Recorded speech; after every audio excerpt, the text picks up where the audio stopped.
Lamar Jackson, where's he going to go? Rumors about New England. So Asante Samuel, a former Patriot, went to social media and tweeted this. Lamar Jackson, my brother, trust me, you don't want to play for Belichick. Now, the initial blowback to Asante was, dude, why so bitter? You got drafted there. In 4 or 5 years, you went to 3 Super Bowls, won 2. You were 66-14. So bitter. Must be just money driven. Well, take the telescope and flip it. What if Asante Samuel really likes Lamar Jackson and is rooting for a young man to get the most out of his career? So Lamar's going to get paid if he became a Patriot because they'd have to trade for him. He'd get a contract. So it's not money driven.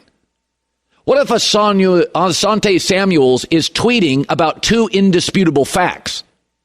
That the greatest quarterback who's ever played this game, Tom Brady, never had dinner one time with Belichick in 20 years. They really had no relationship outside of the weekly meeting. That he got frustrated. His former wife, Gisele Bundchen, said it on the documentary. He didn't feel respected. They gave him no ownership in the offense. That is indisputable. From Gisele, from Tom, from the documentary, from multiple reports. That's indisputable. And here's what's also indisputable. A young quarterback, Mac Jones, promising career.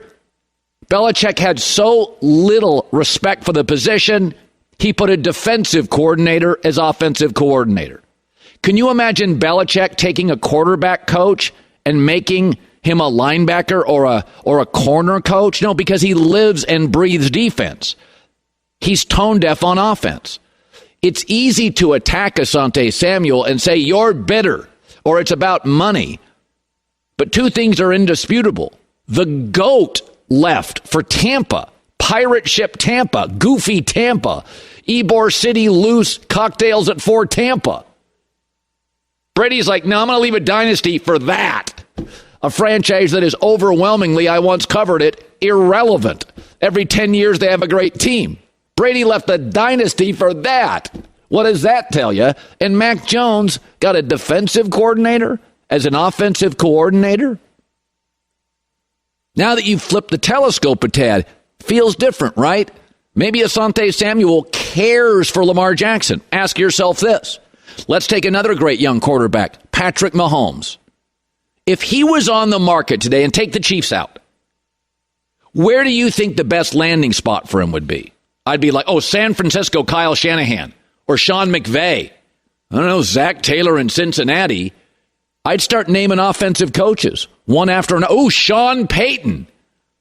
You wouldn't name Belichick. Tom Brady's like, get me out of here. I want to go to goofy Tampa. Brady's second choice was the Chargers. No Super Bowls. Mac Jones. Furious. Multiple leaks. Divided locker room. Bailey Zappi. Mac Jones. Belichick still won't wrap his arms around Mac Jones. It's easy to view Asante Samuel as selfish, or maybe what he's telling a great young quarterback is, look around the league, man. Go to a coach that will embrace you, that takes the position seriously, that can rebuild an offensive line. Pittsburgh defensive coach, Buffalo defensive coach. 5 years, neither can figure the O-line or the run game out. Andy Reid did it in an off season. I don't think Asante Samuel's anti-Belichick. He's pro-reality. Lamar potentially is out there. Look for an offensive coach. Look for somebody who respects the position. Look for somebody going forward that understands your side of the ball. Peter King, Hall of Fame voter, covering the league since the 80s. Football Morning in America, NBCSports.com. So, a couple weeks ago I said, or maybe a week ago, that Lamar Jackson, there's a little bit of a Kawhi Leonard thing where he's kind of untrusting. He takes a family member as an agent. He's gotten a little unorthodox.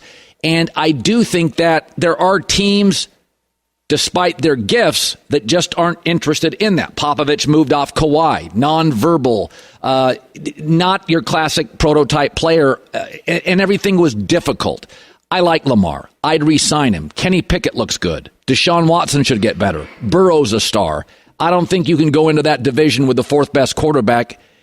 Are you surprised, Peter, at the turn the Lamar Jackson Ravens situation has pivoted to? You know, Colin, it just leads me to believe that Lamar Jackson really doesn't want to be in Baltimore anymore. Because if you've been talking to the Ravens for a year and a half to 2 years about trying to make a deal, and you can't make a deal, why is that? I mean, honestly, if you think about it, you have to think that there's got to be some roadblock in Lamar's mind. If he really wanted to make a deal, he'd figure a way to make it work. Now, to me, if, as Lamar Jackson said in his tweet to Adam Schefter a week or two ago, that why do I need and I'm totally paraphrasing, but why do I need an agent? The Ravens have offered me 3 years, $133 million.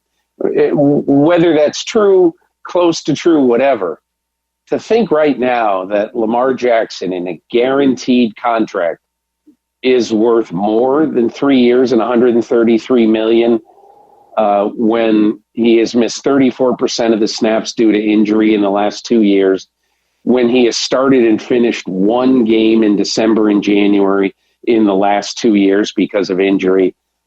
You think if you're a general manager, would you give him more than 3 years at $44 million a year? I don't understand what the holdup is, but evidently there's a holdup, and that's why I think Lamar Jackson probably, I don't know, but I'm just reading the tea leaves, probably doesn't want to be in Baltimore anymore. By the way, I didn't know that. He has started and finished one game the last 2 years in December, January. That's correct. 1 out of 12. 1 out of 12. I mean, there you go.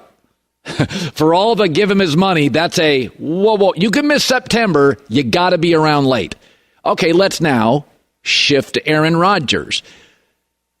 I think, sometimes relationships, two ships, going past each other in the night.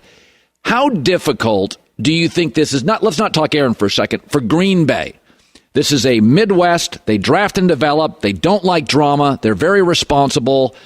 They're responsible fiscally on the draft with trades. How difficult do you think moving off Aaron is? Or do you think Aaron made it easy for Brian Gutekunst? I think there is absolutely, totally, unequivocally nothing different between what Ted Thompson did with Brett Favre 15 years ago this month and what Brian Gutekunst is doing right now with Aaron Rodgers. Of course, it is a heavy, heavy decision by both general managers, but it's really in both cases. I'm not saying it's the only decision that they could make, but it feels like the Aaron Rodgers expiration date in Green Bay is here and it's time.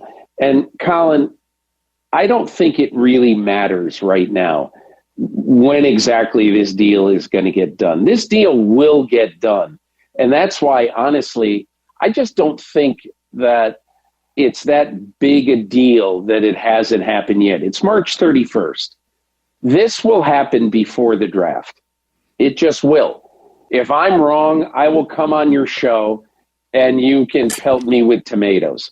But this is going to happen before the draft because the Packers do not want to get zero return in this year's draft for Aaron Rodgers. So I believe part of the compensation package will be a 2 this year, and then it'll be something else in a future draft. That's the exact way it should be. So I was saying yesterday, Peter, you see it a lot. I've seen it a lot in my corporate career where you have an executive, they flourish for years, and then all of a sudden the culture within the media business changes. They don't get less intelligent, but they don't pivot very well. and suddenly they look very outdated. I don't think Belichick's less intelligent than 3 years ago, but the league has changed. DC to an offensive coordinator feels completely tone deaf. Brett Veach and Andy Reid rebuilt an O-line in one offseason and a receiving core in one offseason. New England can't get the receiving core right for 6 years. Sean McDermott can't get the running game and the O-line right. It's been 6 years. I do think we're having a cultural shift. McDermott can coach. Bill's smart, but they feel tone deaf. The Robert Kraft Belichick public comments feel like to me on Mac Jones, on money, it feels like to me there is a cultural divide between the two men that Bob doesn't care about Bill and 30 more wins to surpass Shula. Because Bill always asked his players to not be into records and stats, be into winning. I don't know. I feel like, Peter, this is not a hot take.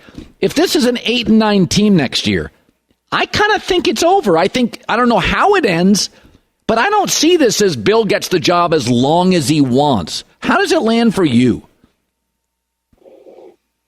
Since Tom Brady walked off campus, Bill Belichick and the New England Patriots against Buffalo and Miami are 3-10.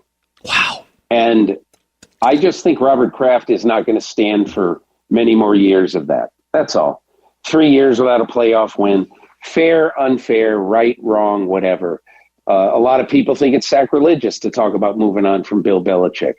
But, Colin, I think when I look at the New England Patriots right now, and I look at Bill Belichick, and there is this unspoken thing that certainly Belichick will never talk about, and that Robert Kraft dismissed this week at the NFL meetings, is what about the Don Shula record?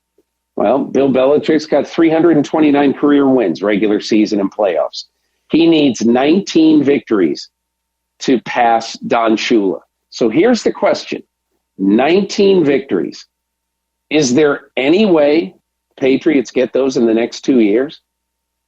As of right now, Colin, no. Here's a question for you. Here's a question. Can you make me a legitimate argument that they're better than if Aaron Rodgers plays for the New York Jets? If Tua Tagovailoa is healthy this year, if he plays 13 of 17 games, let's say, can you make a legitimate argument that the Patriots are better than any team right now, today, in the AFC East? I can't. It's also, for years, Peter, and the cultural shift bears this out. It was always the most important person was a corner, then an edge rusher, then a left tackle, then maybe a cornerback. There's an argument after quarterback that a great offensive weapon on the perimeter, Cincinnati's got him. You start looking at these teams. Philadelphia went and has a couple. Kansas City has them. Miami. That the weaponry matters more than ever because the rule changes. Every receiver now is willing to go over the middle. In the 70s and 80s, it was hard to get receivers willing to go over the middle. New England's arguably the worst receiving core in the league with Juju Smith-Schuster. And so, to me, if Aaron goes to the Jets, they easily have the fourth worst weaponry in a league where that's now significantly more valuable than 10 years ago. That's how I view them.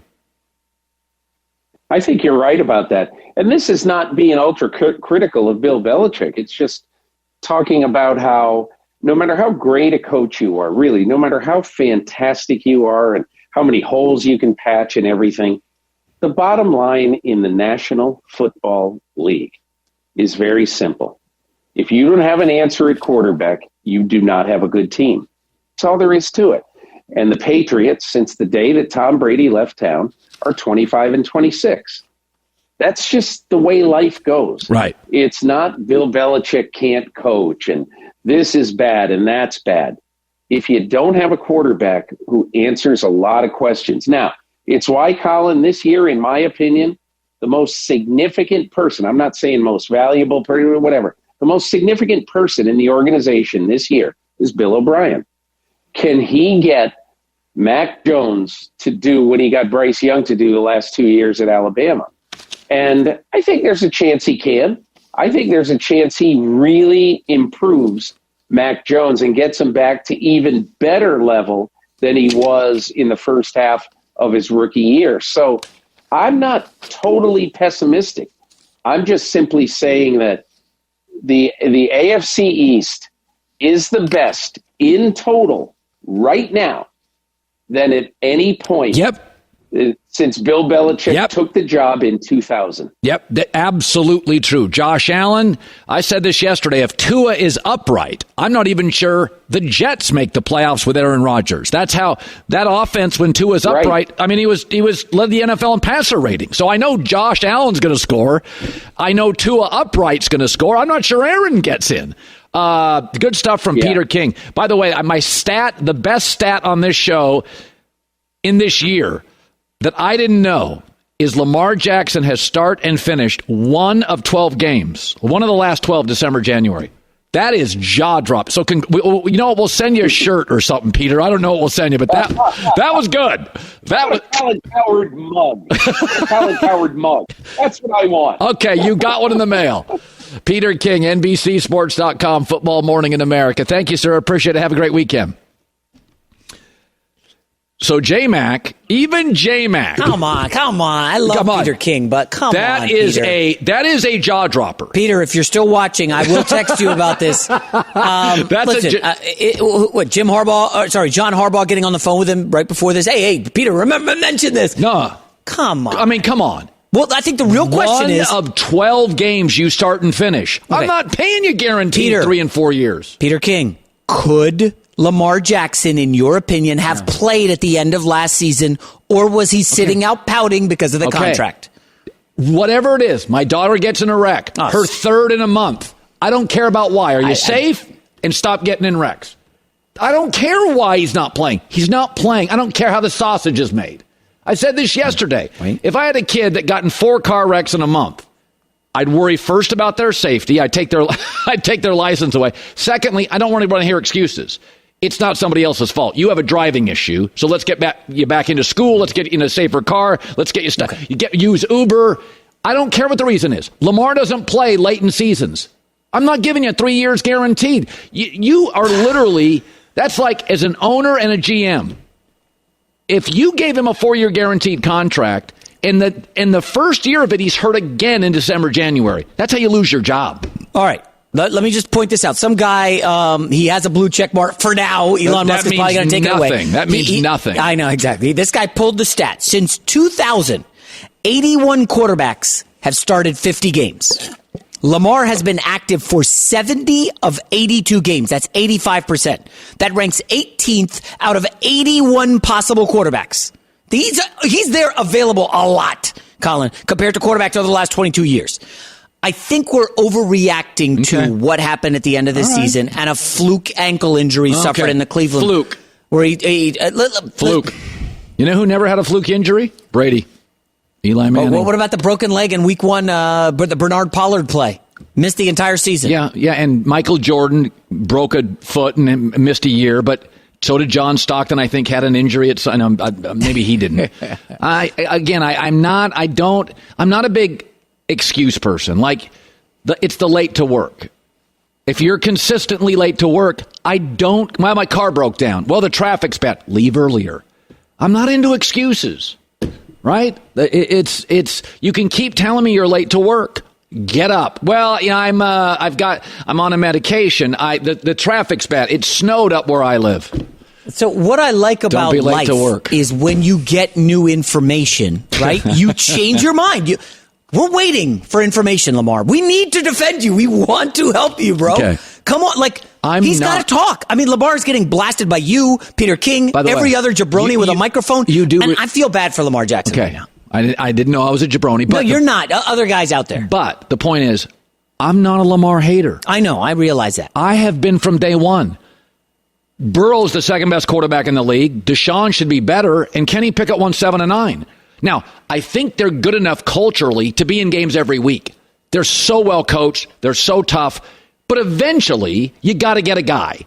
And so I would sign him. But you would have to acknowledge unorthodox is not a term you want for a star quarterback. No, what's unorthodox? On Twitter, no agent, mom represents. It's like Kawhi Leonard. He's a great player. He literally shows up at 4 o'clock and tells Ty Lue, I can't play tonight. There's got to be someone watching who's in Lamar Jackson's circle who is hearing this discussion and saying, dude, you need to defend yourself. I just don't You've got to come out and talk. You have to have somebody representing you. I'm not anti-Lamar. I get it. I know it. For a year, I got crushed by people for saying, do you like him because of this? And I'm like, dude, he wins 75% of his starts. Awesome. That's all I care about. Incredible. 4 games, he wins 3. That's in a tough division. That's all I care about. If he's healthy, they're first place in that division. They were ahead of the Bengals when he went down.